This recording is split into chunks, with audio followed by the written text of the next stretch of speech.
trade up and everyone's real excited and you get a quarterback in the first, in the third pick of the draft. I think everyone's waiting to see, and just very rarely do two quarterbacks play. I mean, we did a little bit at the beginning of the year, but that's just not something that happens much. So I think as soon as you have a bad record and things don't look right, regardless of whether you have a backup on the bench that everyone wants to see or whether you don't, when you're 3-5 and you've lost 4 in a row, whether you're the coordinators, the head coach, or the quarterback, people, that's just how it is. And when you got a rookie sitting there on the bench, and it's what's expected. That's what I kind of like about our building, that I don't think it's something that people missed. It was just, that's what you expect. That is what happens. And when you have an organization that, to me, doesn't, we don't splinter in here. Guys aren't going to just get caught up in that stuff and come and force anything like that, and it allows you to make the right decisions. And when you watch the tape, I didn't think Jimmy was playing that bad. I thought as a team there was a number of things we weren't doing well. But when you go back, and we'd all go back and watch the tape every Sunday night, Monday, that isn't what we saw. And we did think Jimmy was still giving us the best chance, and we wanted to give Trey more time, not only just for him, but also for our team. And so it wasn't a tough decision. We just stuck with it, and because that's what the right decision was, based off of film and based off of what we are in our building and our practice. And I'm glad the guys have come through and got us to this point, and I'm real glad we're still playing. All right, guys. Injuries for today. Dre Greenlaw, groin, will be limited. Aziz, knee, limited. Hufanga, knee, limited. Garoppolo, thumb, limited. Elijah Mitchell won't practice, knee. Tart, groin, limited. Which, limited. He's with where he's at in the protocol. Trent Williams, elbow, won't practice. Marcel Harris, Achilles, limited. George will not practice, not injury related. And Trent Cans, we're opening up in his practice window today. Go ahead. Hey, Kyle, just on Elijah and Trent Williams. With Elijah, is that just, kind of maintenance? And, is there any chance he would have a problem playing in this game? And then just any update on Trent Williams' possible availability for Sunday? Yeah, Elijah's in the same boat he was in last week on this Wednesday, and Trent is better today than he was on Sunday. But still, I'm hoping he'll be ready for the Sunday.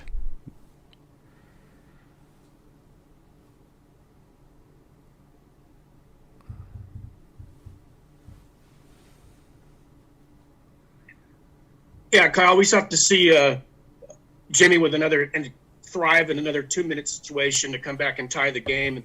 Something he's done a few times this year. He did it the first time he ever started a game for you against the Bears in 2017. I'm just curious what you think are the factors that go into him thriving in those situations. I think he's a real good quarterback. The way he can throw it, how quick he can get rid of it despite the protection.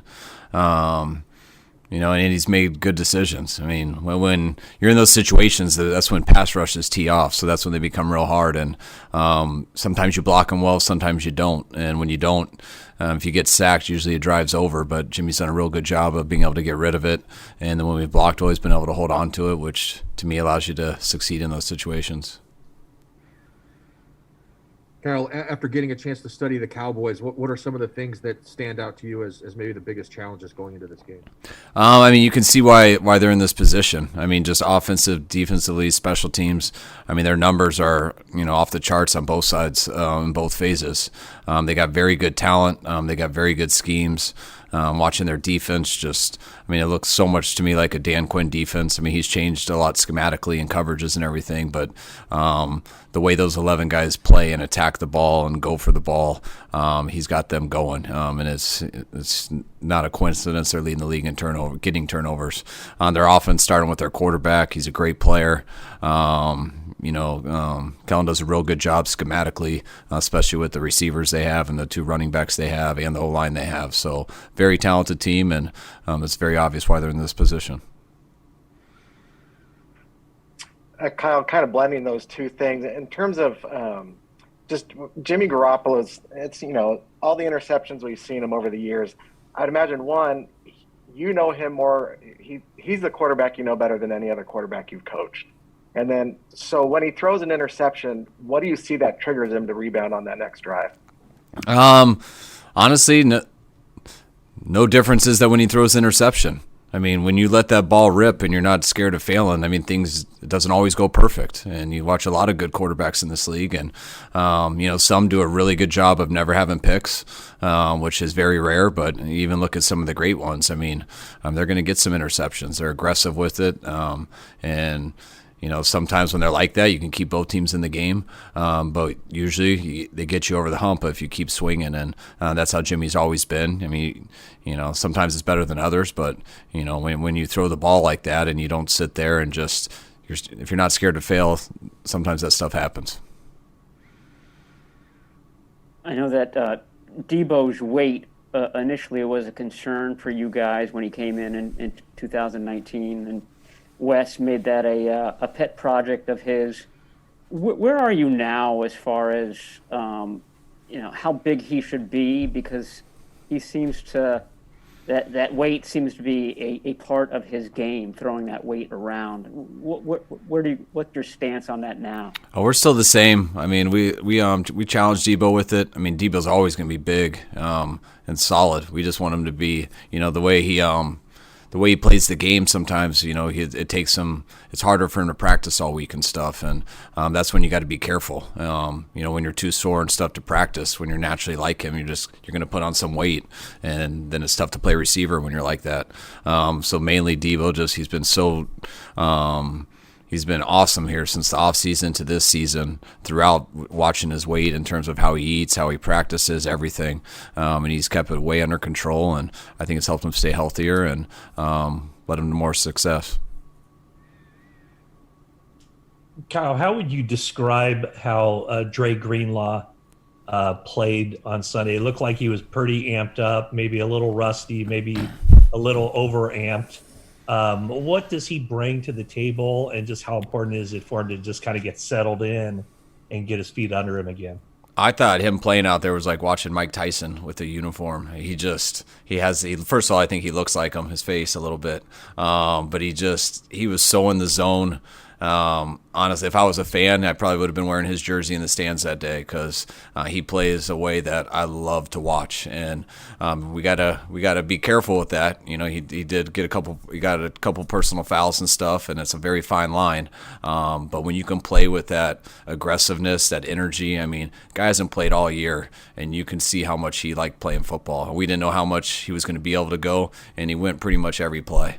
And just to see it, and you can see it in his eyes, and the way he looks in his eyes is the way his actions are in the field. And he is very inspiring to us as coaches and players, and I feel like he inspires our fans too. So having Dre out there is a huge difference, and we really enjoyed it. Kyle, Dan Quinn spoke on Monday about how what he respects about you most is how you've adjusted your scheme for each organization and the players that you've worked with. What do you see from him, and what do you respect about how he's adjusted throughout his, since you've coached together?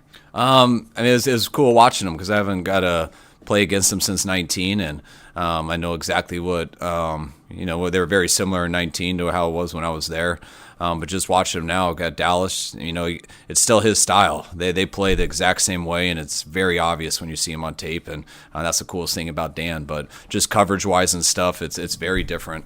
Not as much cover 3 and the type of man coverages they're doing, and it's impressive for Dan to do it a certain way his whole career, and then to make the adjustments, mainly probably because of his personnel, just stuff that he wants to add. But looks like his first time doing it, at least since I've known him, and it's definitely been very good, and it's hard to deal with. But who he is doesn't change. He's a motivator, and he gets those guys to rush the quarterback. He gets them to play hard, and that team is very tough to beat. When you're putting in a new play, especially this late in the season, how do you for example, the Deebo pass to the end zone? How do you get yourself to a point where you're comfortable with that play, and you haven't run it all year, but get to a point where you're pretty confident that it's going to work in the game? You're confident based off all the runs that you're doing. You're not just the play doesn't work because it's a cool play. I mean, the play works because of how good our O-line blocks, how good our tight end blocks, that gets our Deebo to the edge, how good our receiver cracks on safeties, what Juwan usually does, and how hard Deebo is to tackle for a corner coming around outside the numbers. And when you can do that a bunch and our players have gotten to those spots, it kind of just sets it up to where it would be a pretty bad play if we weren't running the ball like that. And that's just a credit to our guys and, what they do to the defensive players. Hey, Kyle, excuse me. You had talked briefly earlier in this season about, I guess, you gained more of an appreciation for the run game when you were with the Texans. And obviously you had big numbers, but not maybe the team success. If I've got my story roughly straight. You just talk about, was there – no. It's all right, though. Well, I'll go ahead with this. If I've got that partially right, did you have any sort of epiphany or just a moment where you began to develop even greater appreciation for the run game in your career? Yeah, I think, the more you do anything, then you to me, you become who you are based off of the good and based off your life circumstances and experiences. And when you're a play caller, I think what you're trying to say is my first 2 years in Houston, we didn't run the ball at all. And we threw it all the time. I think we were 31st in rushing my last year there and first in passing. And I think the year before, I think we were third in passing and I think 17th in rushing.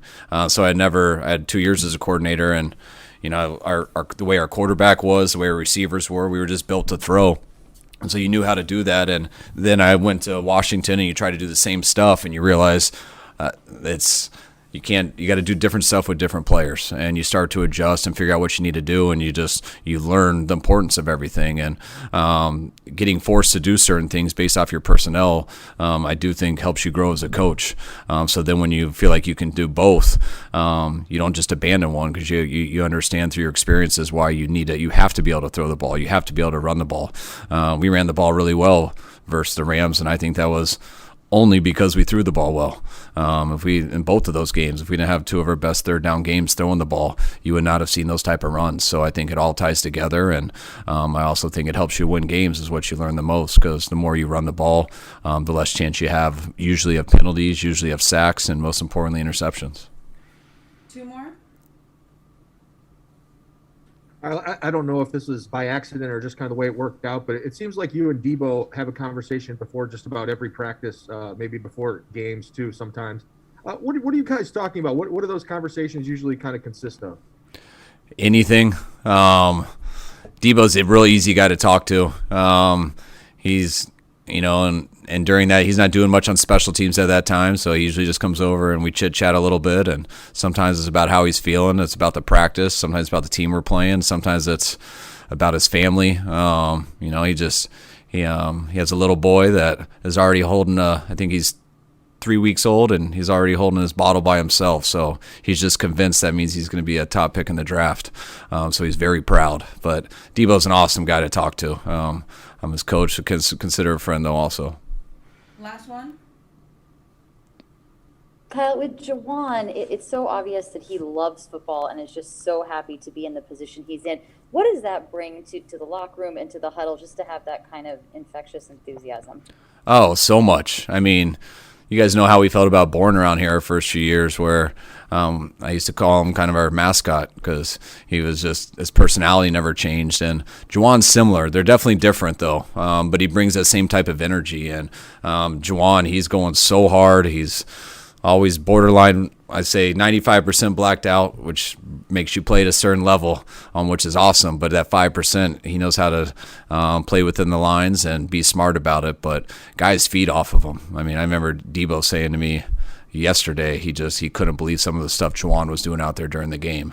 When you see guys play that way and have that attitude, it's very inspiring, and it makes you enjoy football just being around them. And I think that's why people like watching him too, and he's helped us a ton.